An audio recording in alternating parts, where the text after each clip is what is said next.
Toppers test में स्वागत है।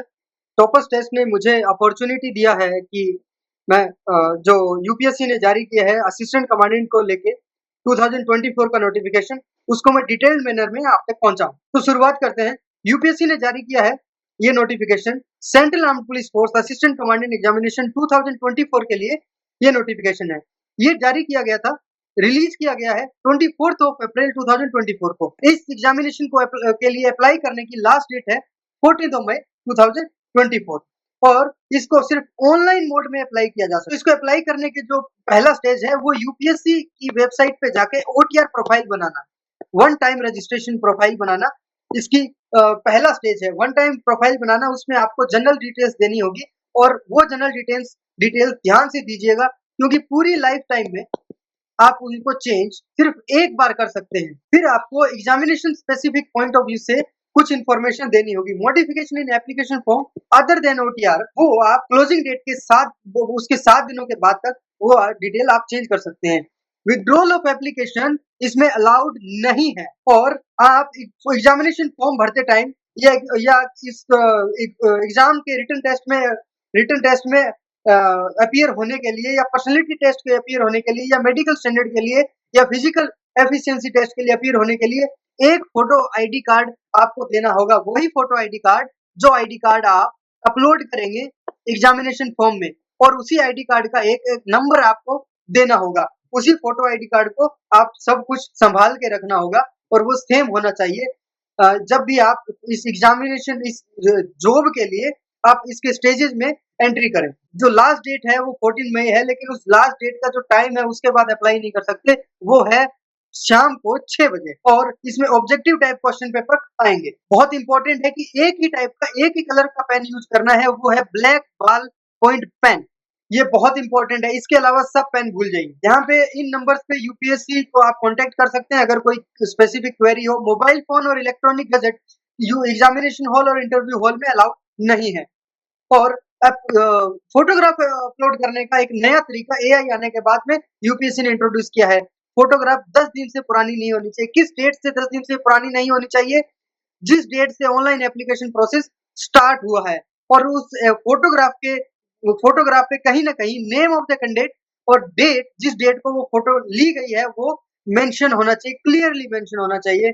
और जो कैंडिडेट का फेस है वो फोटोग्राफ का 75% यानी थर्ड 3/4 फेस फोटोग्राफ में फेस ऑक्यूपाई करना चाहिए। और तो अपीयरेंस है फोटोग्राफ, जो फोटोग्राफ में जो कैंडिडेट की अपीयरेंस है each stage of examination, written, interview और फिजिकल जो टेस्ट है वो सेम होनी चाहिए फोटोग्राफ में। और जब आप उस स्टेज और एग्जामिनेशन में अपीयर कर रहे हो, जैसे कि अगर आपने चश्मा में फोटो खिंचाई है तो उसी चश्मा में मोस्टली आप रिटन और इंटरव्यू में अपीयर हो। और उन्हें अपनी दाढ़ी या मूछ, बियर्ड या मुझसे उस फोटोग्राफ में है तो उसी के साथ, उसी बियर्ड, उसी शेप ऑफ बियर्ड और मुझसे में इस रिटन, फिजिकल टेस्ट और इंटरव्यू में आप अपीयर हो। एग्जामिनेशन में जो एग्जामिनेशन का टाइम दिया गया उससे 30 मिनट पहले आप अपनी सुविधा के लिए एग्जाम हॉल में पहुंचे। अगर आपको क्वेश्चन पेपर में कोई प्रॉब्लम लग रही है तो क्वेश्चन पेपर के नेक्स्ट डे से 7 दिन तक आप ये क्वेश्चन पेपर के ऊपर रिप्रेजेंटेशन दे सकते हैं और उसका लिंक ये यहाँ पे दिया गया है। और इसका जो नाम है वो असिस्टेंट कमांडेंट है पोस्ट का।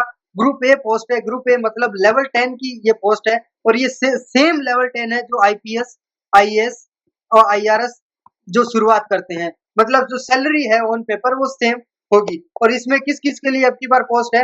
BSF, CRPF, CISF, ITBP, SSB. और पिछले 10-12 सालों में हाईएस्ट नंबर ऑफ पोस्ट ये यहाँ पे जो वैकेंसी है वो आई है। और इन वैकेंसीज में 10% वैकेंसीज एक्स सर्विसमैन के लिए रिमार्क्ड है। मतलब 50.6 जो number of vacancy, overall 51 number of vacancy ex serviceman के लिए रिजर्व्ड है। अगर एक्स सर्विसमैन यहाँ जो अनफिल्ड रह जाती है वैकेंसी एक्स सर्विसमैन की, तो it will be filled from the non ex serviceman category.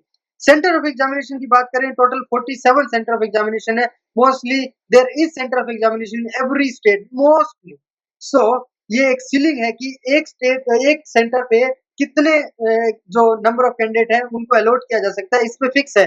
लेकिन चेन्नई के लिए, दिसपुर के लिए, कोलकाता के लिए, नागपुर के लिए ये फिक्स नहीं है। और centre of allotment, centre of जो एग्जामिनेशन है उसका अलॉटमेंट पहले आओ पहले पाओ के बेसिस पे किया गया है। कमीशन यूपीएससी आपका सेंटर चेंज कर सकता है, लेकिन आप सेंटर चेंज करने की रिक्वेस्ट नहीं डाल। ओबीसी का सर्टिफिकेट आपको 1/4/2024 के बाद में 1 अप्रैल 2024 के बाद में ही बाद का बना हुआ ही इसमें डालना है। इसमें 3 साल की जो फाइनेंशियल ईयर की डिटेल है उनके बेस पे ओबीसी का सर्टिफिकेट बना सकते हो। फाइनेंशियल ईयर ये है और 21-22 है। और जो कैटेगरी है, तो कैटेगरी चेंज की जो रिक्वेस्ट है वो नहीं इंटरटेन की जाएगी। एक बार जो कैटेगरी आपने इसमें लिख दी है वो लिख दी है। ईडब्ल्यूएस जो रिजर्वेशन है उसका सर्टिफिकेट के लिए सिर्फ एक ही साल का इनकम और एसेट को ध्यान में रखते हुए सिर्फ इसी साल का आपको सर्टिफिकेट बनवाना है और उसका भी जो डेट है 1 अप्रैल 2024 के बाद का बना होना चाहिए। तो एलिजिबिलिटी है नेशनलिटी के बेस पे वो इंडिया, भूटान और नेपाल तीनों का अप्लाई कर सकते हैं। जो मेल भी अप्लाई कर सकते हैं, फीमेल भी अप्लाई कर सकते हैं। तो एज लिमिट है यहाँ पे हमारे पास जो 3 डेट मेजरली दी गई है। जो अगर ईयर की बात करें हम तो सबसे पहले हमारे पास 99 है, फिर 2004 है और फिर 2024 है। तो जो 99 की बात करें तो 2 अगस्त 99 और 24 की बात करें तो 1 अगस्त 2024 और 24 की बात करें तो 1 अगस्त 2024। सो अगर जनरल और ईडब्ल्यूएस का कैंडिडेट है तो इन डेट्स के बीच में आपका डेट ऑफ बर्थ होना चाहिए, तभी आप अप्लाई करेंगे, क्योंकि तभी आप 20 और 25 साल के अंदर आएंगे। अगर आप ओबीसी कैंडिडेट हैं तो 99 से 3 साल पहले ये 96 2 अगस्त 96 अगर से लेके आप 2004 के बीच में अगर आप डेट ऑफ बर्थ है तब आप अप्लाई करें। अगर एससी कैंडिडेट की बात करें तो जो 99 है इससे 5 साल पहले यानी 94 2 अगस्त 94 से लेके और 1 अगस्त 2024 के तो बीच में अगर आपकी डेट ऑफ बर्थ है तब एससी एसटी कैंडिडेट अप्लाई कर सकते हैं। इसके अलावा आप अप्लाई नहीं कर सकते। एजुकेशनल क्वालिफिकेशन में आप बैचलर डिग्री होना जरूरी है, ग्रेजुएट होना जरूरी है। और ये ग्रेजुएट का प्रूफ कब तक आपको देना है, कब तक आपकी ग्रेजुएट की डिग्री ऑन पेपर आ जानी चाहिए, वो है closing date of detailed application form.